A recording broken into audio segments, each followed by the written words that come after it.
Israeli Arabs have equal rights. Full stop. My officer in the army is an Arab. Okay. So you sitting here. Now, what you're conflating is Palestinian territories. Yeah. So the West Bank, so disputed territories, Yeah. and the Gaza Strip. Yeah.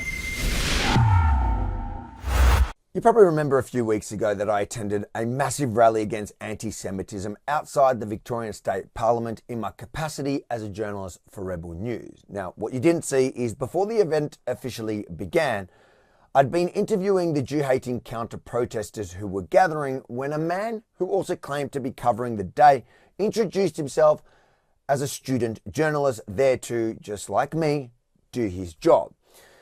And between the interviewing of the counter-protesters who got there nice and early to cause trouble and the start of the actual anti-Semitism rally, I decided to stop and have a break and pop into a local coffee shop where the same bloke walked up and asked for an interview with me.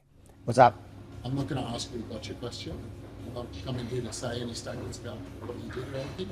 But as a journalist to journalist, would you maybe be comfortable Talking to you? in any capacity? Yeah. Having a conversation? I have no problem talking to you. I don't know why you come in defensively. It makes me think No, I'm there's something I should. I'm trying to be respectful. Because obviously, I think this is the approach I've been using with everyone recently. But So what, are you in uni studying journalism or you're... yeah. But Now, before I show you that revealing interview, I just want you to watch what I found online that this unbiased student journalist who claimed to have nothing to do with the anti-Israel protesters posted on his TikTok before approaching me that day in the cafe. Watch. And nobody has the fucking balls to say it. It's World War III, yeah? It's a genocide. Millions of fucking people. Let's do something. Kids, that there is the definition of unhinged, and I can only guess what he meant when he was rallying the troops to do something. I guess he meant pretend to be an unbiased journalist and politely try to trip up an evil genocidal Zionist. The only problem with his grand plan is that, like the vast majority of his comrades, he doesn't know the first thing about the conflict or his protest movement or even their chants. Calling for freedom isn't calling for genocide. Saying, okay, from the river to the sea, Palestine will be free. Yeah. So it's, What are they saying? So, from my understanding, it's that in all of Israel and the occupied Palestinian territories, from in all of that land, it's a call for them to stop being persecuted and to stop the apartheid system. So correct me if I'm wrong. So you're saying that what they're saying is, from the river to the sea, Palestinians will be free. Yeah. So why didn't they say that? Because Palestine is their culture that they identify. No, they don't say that because they're not talking about Palestinians. They're talking about the land. That's why. And if you know where that comes from, the chant is a Hamas chant. It comes from Hamas. Hamas is not talking about your Israeli Arab who ethnically is the same as the Palestinian Arab. But those Arabs in Israel are currently second-class citizens because they're Muslim. My officer, firstly, not all of them are Muslim, but my officer in the army was Muslim? Arab, a Christian, but my friend was a Muslim Arab. You don't know what you're talking about. You're buying into. I'm trying to make that. So what I'm saying to you is, a quarter of Israel is not Jewish. A quarter of Israel is not Jewish. Yeah. They are not second-class citizens. That is the biggest nonsense you'll ever hear. Go to Israel and see it for yourself. Go to the villages. Are they second-class citizens in Palestine? What do you mean? In the territories? The argument is that both in the Gaza Strip and the West Bank, that Palestinians are under apartheid. Okay, so again, so you've pivoted, right? So let's first come to let's clear the argument that Arabs that live in Israel, the 2 million, that there's no apartheid system in Israel proper. You can't argue that. I disagree. Okay, so Just with the evidence. Do you want to see some sources? Tell me in what? Give me an example. Last night on Middle East Eye, Yep. which is a reputable independent journalism, they published that a Palestinian teacher in an Israeli classroom, it was footage of the kids that they published on Snapchat chanting, "Burn your village down." Okay. What do you think about that? Okay. If that's true, that's horrible. Yeah. Okay. But one, how is that describing an apartheid system? That's not an apartheid system. That's poorly educated little racists. If that's true, right? I want to see what it is because I don't know what like you're telling me, but still, even if it's true what you're describing, that's not apartheid. Apartheid has a very specific meaning. How would you define that? Apartheid. Yeah. What's the definition of apartheid? In your words. No. What is the definition of apartheid? You're the one using it. You're claiming Israel's apartheid.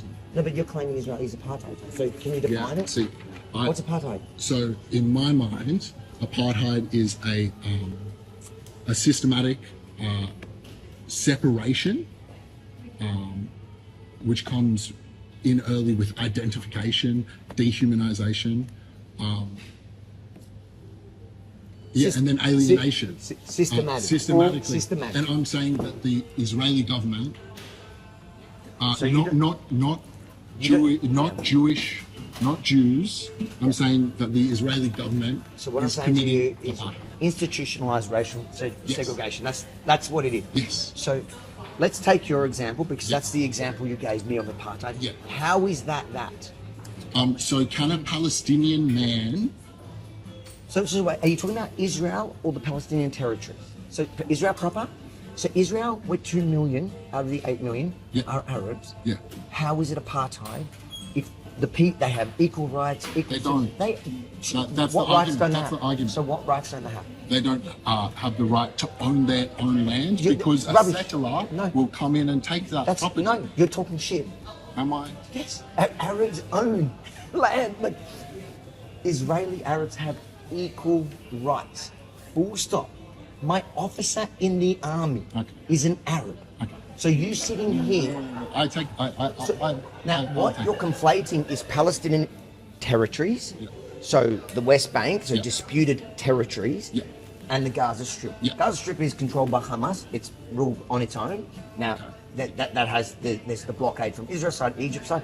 That's something specific, but that's not apartheid. They rule their own thing. Then the West Bank. Yeah.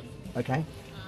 So this is where you say when you look at non-citizens not getting equal rights to citizens. Well, obviously, show me one country where non-citizens have the same rights as citizens. So an apartheid system would be if they were in the one country and they based on racial reasons, racial identification, they were segregated or they were less than. religious, Or racial, religion, yeah. doesn't matter either. Yeah. But that doesn't happen in Israel because you don't know what you're talking about. You need to you're repeating talking points. I'm making the argument. Okay, but your argument is based on a lie, Khabib. It's based on a lie. 2 million Arabs in Israel share absolutely equal rights. You're conflating Palestinians from the West Bank, which are not citizens. Yeah. So you can't have. So educate yourself before you make that I'm trying argument. to. That's why. Yeah, no, you're not trying to educate yourself. You're trying to educate me on something that. I'm really not. I'm asking you the questions. I hope you can. No. I'm just. I am trying to educate myself. I promise you. So what That's I'm why saying. I'm here so talking to So people. the first step is go and learn the difference between Israeli Arabs, which are ethnically Palestinian, and Palestinians living in the West Bank and the Gaza Strip. Palestinians under either the Palestinian Authority on the West Bank and Palestinians under Hamas in the Gaza Strip. Okay. They are different Yes. to Israeli citizens, a quarter of the country, Israeli citizens that are Arabs, that share their same national identity, and at every poll that they've ever taken, they've all wanted to stay in Israel proper. You do a fucking awesome Ah, job. I've got to go. Okay, just I hope for you that you educate yourself and you don't just repeat talking points. now that it's off, I promise you, I'm not trying to do that. I'm trying to. I know you're a strong voice on one side. I'm trying to make the other side's voice in a reasoned, compassionate. Like I actually do want to hear you out. No. I accept that. I'm frustrated when people who know nothing about it just repeat talking points. And trust me, there's a lot that you can criticize the Israeli government about. I've done it for years. You can, just like I criticize the Australian government. There's a difference between that and then just repeating absolute lies about the only real democracy in the Middle East. Anyways, I better run.